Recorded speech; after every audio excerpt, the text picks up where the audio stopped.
ठीक, तो second axiom क्या कहता है? पहला एक्सियम कहता है कि थिंग्स विच आर इक्वल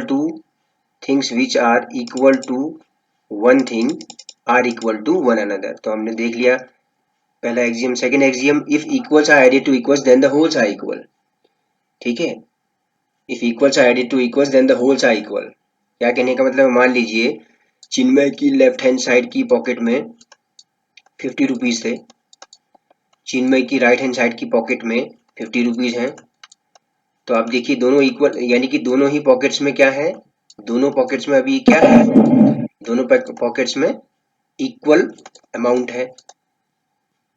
ठीक है ना? तो अगर मैं दोनों पॉकेट्स में 10-10 रुपीज और ऐड कर दूं, दोनों पॉकेट्स में 10-10 रुपीज और ऐड कर दूं, यानी कि 50 प्लस 10 60 रुपीज हो गया लेफ्ट हैंड पॉकेट में, राइट हैंड पॉकेट में भी 60 रुपीज हो गया। तो यही कह रहा है कि equals are added to equals, अगर इक्वल्स ही चीजें, if equals like equals I have added 10 are equal to each other, so 10 equals are added to the equals, then the wholes are also equals. This is what it says.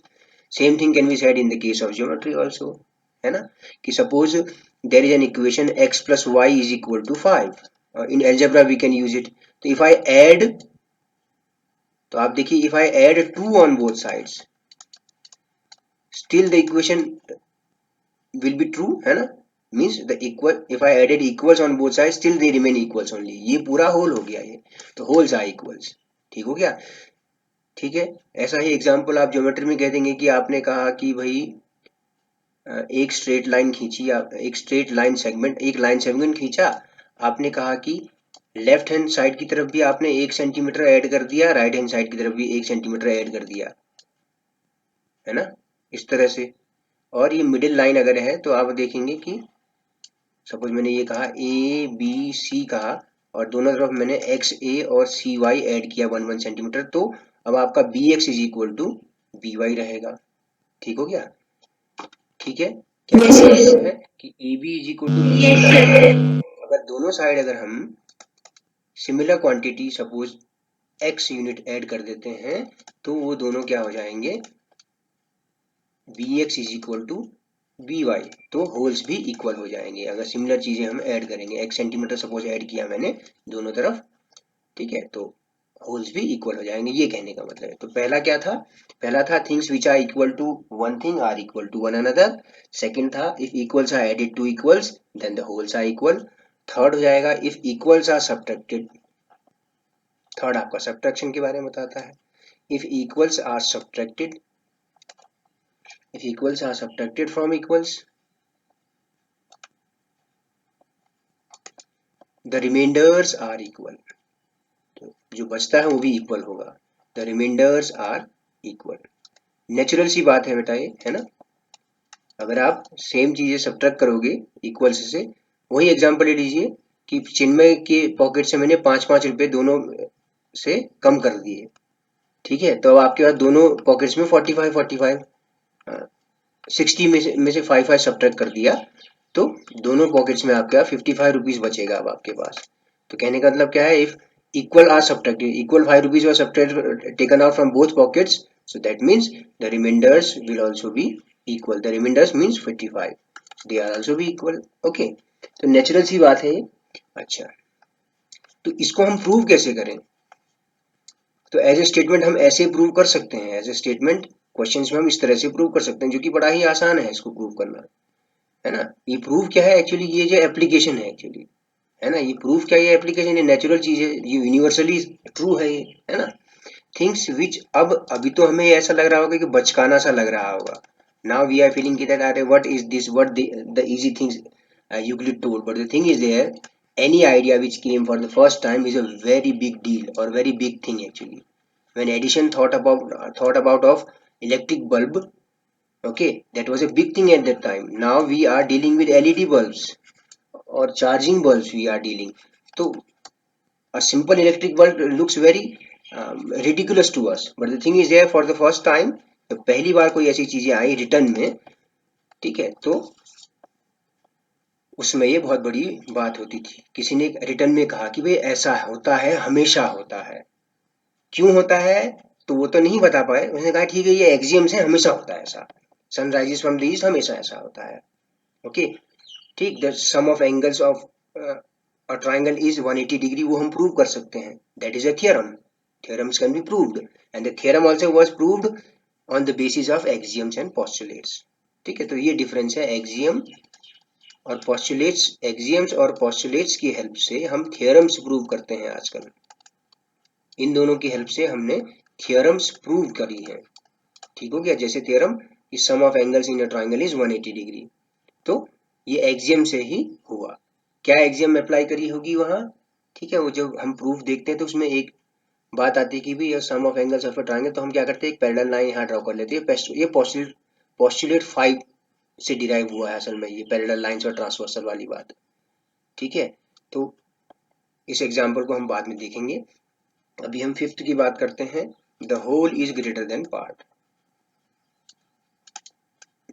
The whole is greater than part, greater than the part. ठीक है, अच्छा, things which, fourth वाला देखिए, things which coincide with one another are equal to one another. Coincide का मतलब क्या है? अगर आपने क्लास 9 की टेक्स्ट बुक, दो टेक्स्ट बुक ली आपने, ठीक है, और आपने एक के ऊपर रख लिया, एक टेक्स्ट बुक के ऊपर दूसरा टेक्स्ट बुक रख लिया, तो आप पाएंगे कि कंप्लीटली ओवरलैप कर रहे हैं, यानी कि उनकी करस्पॉन्डिंग साइड्स क्या हो रही है, कोइंसाइड कर रही हैं। Coincide means overlapping. सो अगर दो चीजें equal are coincide with one another, यानी कि दो स्ट्रेट लाइन है, लाइन ए बी और लाइन पी क्यू, ठीक है, अगर ये दोनों एक दूसरे कोइंसाइड, यानी कि अगर मैं ए बी लाइन को पी क्यू पर रखूं तो ए पी को कोइंसाइड करेगा, बी पी क्यू को कोइंसाइड करेगा, यानी कि दोनों इक्वल हो जाएंगे। जब कंप्लीटली ओवरलैप, कोइंसाइड हो जाता है जब कोई दो चीजें कंप्लीटली एक दूसरे को ओवरलैप करती हैं, तो वो आपस में इक्वल है। जैसे मेरे दोनों पाम्स, हाथ के दोनों हथेलियां जो है, एक के ऊपर एक रखूंगा तो वो ईच करस्पॉन्डिंग पार्ट है ना are equal to one another. Why? Because each corresponding part, like the thumbs of both hands, the index finger, the middle finger, the ring finger, है ना, all these fingers coincide each other means overlap each other। Okay, तो वो दोनों, तो इसलिए हम कहते हैं कि दोनों पाम्स मेरे इक्वल हैं, दोनों हथेलियां इक्वल हैं। ठीक हो गया, तो ये कुछ एग्जांपल्स हैं। अच्छा, फिफ्थ है the whole is greater than the part. ये तो बहुत ही नेचुरल सी बात है, the whole is greater than the part, ये तो बहुत ही नेचुरल सी बात है ना, कि मान लीजिए अगर एक सर्कल लिया, ये है वन पार्ट, एक सर्कल है, ये है वन पार्ट सर्कल का। ठीक हो गया, ठीक, तो okay, so here you can see if I divide into 1 2 3 4 5 6 and 7 equal parts, so each part is 1 by 7 actually, each part is 1 by 7। तो आप देख सकते हैं एक सर्कल को 7 इक्वल पार्ट्स में बांटा, तो each equal part is 1/7। Okay, तो clearly you can see here the whole is greater than the part, isn't it? 1 is greater than 1/7, है ना। इसका ये भी एक कॉमन सी ही जनरलाइजेशन है ना, बचपन से हम ऐसे तो देखते आ रहे हैं, है ना। एक रोटी का एक छोटा टुकड़ा पूरी रोटी से छोटा है ना, या पूरी रोटी एक टुकड़े से बड़ी है, तो whole is greater than the part, this is what it says. ठीक है, तो आप देख रहे होंगे ये यूनिवर्सली ट्रू है सब जगह के लिए, तो एक्सियम्स कहलाएंगे। तो एक्सियम्स को प्रूव हम नहीं कर सकते हैं, एक्सियम्स जो है, एजम्पशंस जो है, वो यूनिवर्सल ट्रूथ जो है, लगभग जो ऑब्वियस यूनिवर्सल ट्रूथ है, उन्हें हम एक्सियम्स कहते हैं। ठीक हो गया, एक्सियम्स या पोस्टुलेट भी कहते हैं, एक्सियम्स या पोस्टुलेट्स। ओके, सिक्स्थ है things which are double. Things which are, things which are double of the same things. देखिए यहाँ वर्ड यूज आ रहा है सेम थिंग्स, और those things can be any object, any line, any shape, any solid, etc. It is true in every sphere of our life actually, equal to one another. Things which are double of the same things are equal to one another। ठीक है, क्या कह रहा है, दो चीजें हैं जो एक ही चीज के डबल हैं तो वो आपस में भी इक्वल है। ठीक है, अब आप इसको कैसे कहें, फिर आप इसको, अब आप ऐसे समझ लीजिए, सपोज ये लाइन ए बी है, ठीक है, और ये लाइन पी क्यू है, और एक लाइन सी डी है। ओके, तो A B is double of P Q and CD is double of PQ, then what we can say? Then we can say that both AB and CD are equal to each other. Things AB and lines two lines AB and CD are double of one particular line PQ. Therefore, the lines AB and CD will be equal to each other in length. Clear है ना बेटा? ये example ऐसा बीच में रख दिया तो ये हमारे दिमाग में रहेगा ये। ठीक है, सीक्वेंस है, जैसे कल डेफिनेशन में सीक्वेंस था, पहले पॉइंट के बारे में बताया, फिर लाइन कहा ब्रेथलेस लेंथ होती है, फिर कहा कि एंड पॉइंट्स, लाइंस के पॉइंट, लाइन के एंड पॉइंट्स होते हैं, फिर स्ट्रेट लाइन जो वो होता है जिसमें इवनली लाई करते हैं सारे पॉइंट्स, सरफेस जिसमें लेंथ और ब्रेड्थ होती है, एजिस जो होती हैं उसकी वो लाइंस होती हैं, और प्लेन सरफेस वो होता है जिसमें लाइंस इवनली लाई इसके ऊपर करती हैं। तो सीक्वेंस है एक, तो सीक्वेंस हमें याद रहना चाहिए। इसी तरह से एक्सियम्स में क्या सीक्वेंस आ रहा है हमारे पास, सीक्वेंस ये आता है कि if equals things which are equal to same thing are equal to one another. फिर बात करी if equals are added to equals the wholes are equal. फिर if equals are subtracted then the remainders are equal. फिर fourth कहा कि things which coincide with one another are equal to one another. Exactly जो words हैं वही याद रखने होंगे। क्वेश्चंस में अगर आप रीजन लिखेंगे, लॉजिक लिखेंगे, तो एग्जैक्टली वही एक्सियम का वर्ड लिखना होगा आपको। ठीक हो क्या? फिर आ गया the whole is greater than part. Six आ गया things which are double of the same things are equal to one another. तो अब आप गेस कर सकते हैं, सिक्स से ही गेस कर सकते हैं कि अगला क्या होगा। यहां पर डबल की बात कर रहा है, तो सेवंथ में क्या हो सकता है, हाफ हो सकता है, things which are halves of the same thing, halves of the same thing are equal to one another, are equal to one another, है ना। जैसे हम कह देते हैं weight of a person A, weight of person A is half of the weight of person X. ठीक हो गया। और फिर कहा weight of person B is half the weight of person X, half the weight of person X. So clearly we can say from these two statements what we can say, therefore weight of person A will be equal to weight of person B equal to weight of person B. ये है, तो ये आपके क्या है, ये आपके 7 axioms हैं। ठीक हो गया। अच्छा, इसमें जो फोर्थ एक्सियम है, things which coincide with one another are equal to one another। ठीक है, इसका मतलब क्या है, अगर दूसरे वर्ड्स में अगर हम कहें, ठीक है, ये हमको क्या क्या हमको जानकारी दे रहा है, ये दे रहा है कि अगर दो चीजें आइडेंटिकल हैं या सेम हैं तो वो इक्वल है। दो चीजें अगर एक जैसी हैं तो दोनों आपस में इक्वल हैं। ये तो कहने का मतलब है फोर्थ वाले का जो मतलब आता है हमारे पास, है ना। फिफ्थ वाले में जो है हमको ग्रेटर देन या ग्रेटर देन की डेफिनेशन मिल जा रही है। फिफ्थ से हमको ग्रेटर देन की डेफिनेशन मिल जा रही है। तो जैसे इसी सर्कल के एग्जांपल में दिखा, तो हम जब हम फ्रैक्शन की बात करते हैं, what is a fraction, fraction is that is the part of a whole, है ना। हम जब छोटी सी डेफिनेशन जब क्लास 6 में पढ़ते हैं, तो what is fraction, fraction is the part of a whole. तो ये चीज कहां से आ गई, ये चीज एक्सियम से ही कहीं ना कहीं आई हुई है। ठीक हो गया।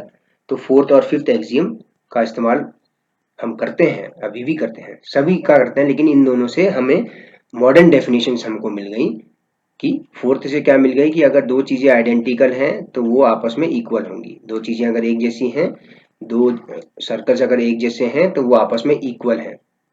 ठीक है, थोड़ा इक्वल नहीं लग रहा है, ओके, इक्वल है, ये कहने का मतलब है। ठीक है बच्चों,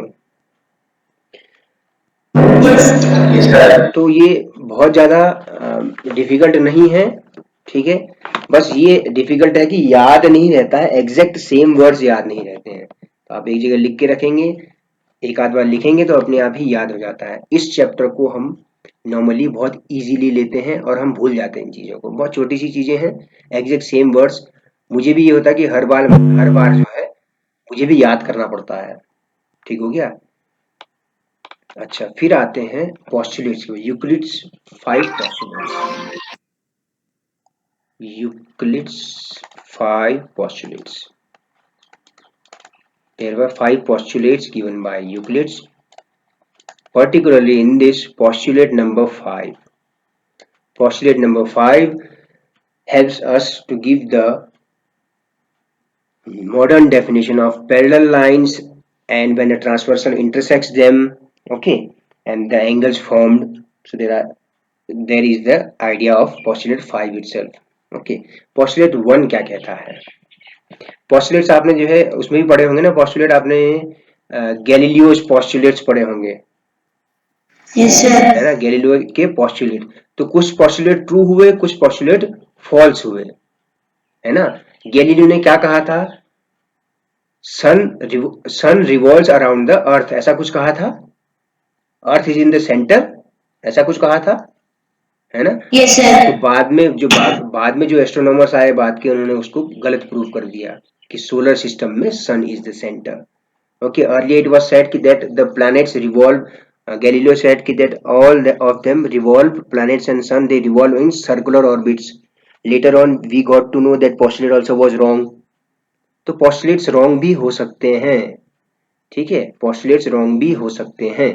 तो इसलिए assumptions है ये, postulates मतलब assumption है, तो उसको प्रूव करने के लिए, उसको होल्ड करने के लिए कोई प्रूफ दिया जाता है with the help of axioms. Actually axioms की हेल्प से पोस्टुलेट को प्रूव करते हैं, और पोस्टुलेट और एक्सियम्स की हेल्प से हम थियरम्स बनाते हैं, उनको प्रूव करते हैं। ओके, तो पोस्टुलेट नंबर 1। अब जो पोस्टुलेट उसने कही है हमें याद रखनी है। पोस्टुलेट 1 मेरे ख्याल से ये कहती है स्ट्रेट लाइन के बारे में। yes sir, A straight line, forgot the words actually, a straight line, may be drawn from any one point to any other. okay good, may be drawn from one point to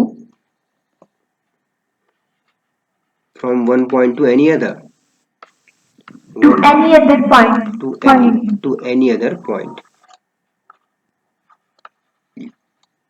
to any other point. A straight line may be drawn from one point to any other point. Clear सी बात है ना। तो what is the meaning? Yes. इसका meaning ये आता है, it means that कि that a distinct line, there is always a distinct, distinct means unique, distinct का मतलब होता है unique, that means there is always a unique line joining two points. इससे ये इन्फरेंस आया, इससे हमें ये समझ में आया कि एक स्ट्रेट लाइन को दूसरे पॉइंट्स से ड्रॉ करेंगे इस तरह से, ठीक है, तो from one point two another, तो ये एक स्ट्रेट लाइन केवल एक ही स्ट्रेट लाइन हो सकती है, दो पॉइंट्स को मिलाने वाली।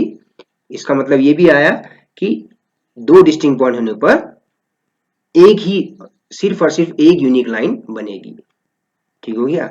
इसका मतलब क्या है? There is a distinct line. तो इससे रिलेटेड एक एक्सियम बना लेते हैं। एक्सियम 5.1 है, एक्सियम 5.1। तो इससे रिलेटेड एक्सियम है इसी तरह से कि given two distinct points, given two distinct points, given two distinct points, there is a unique line, there is a unique line that passes through them, there is a unique line that passes through them।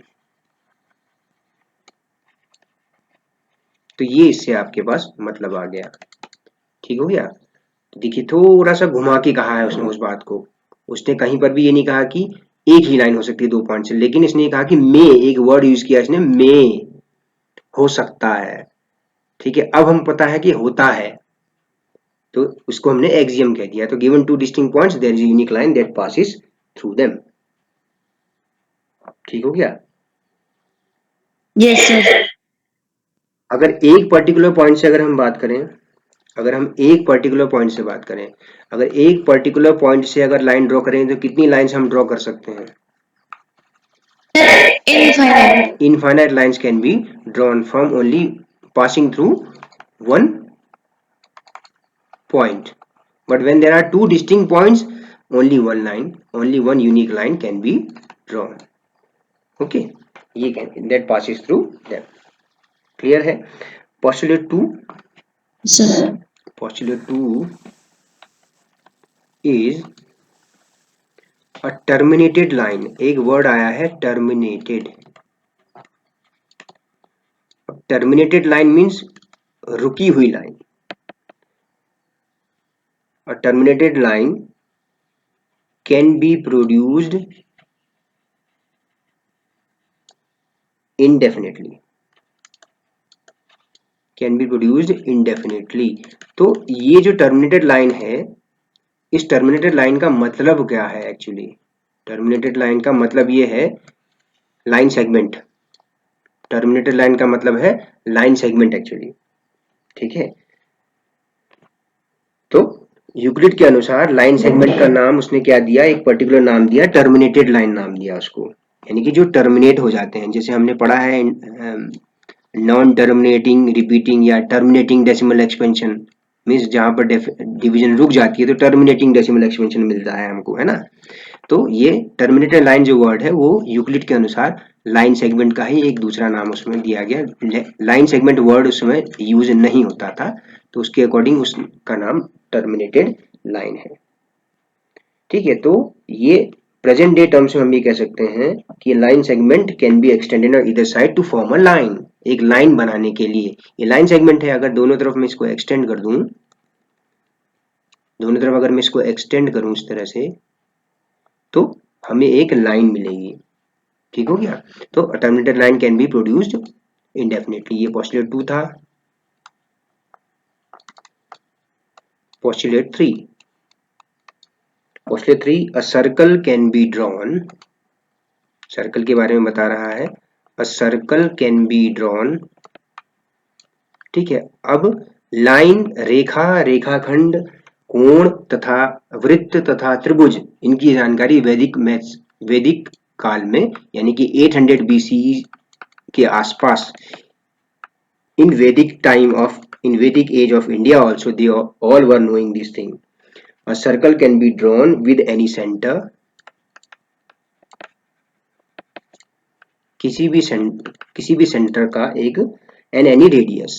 तो ये दो terms and any radius, ठीक है? जो त्रिज्या शब्द हम use करते हैं हिंदी में, वो वैदिक काल से शब्द आया है। त्रिज्या, वृत्त, कोण, ये सारे शब्द जो हैं, mathematics was very developed in our Vedic time also. A circle can be drawn with any center and any radius. ठीक हो गया?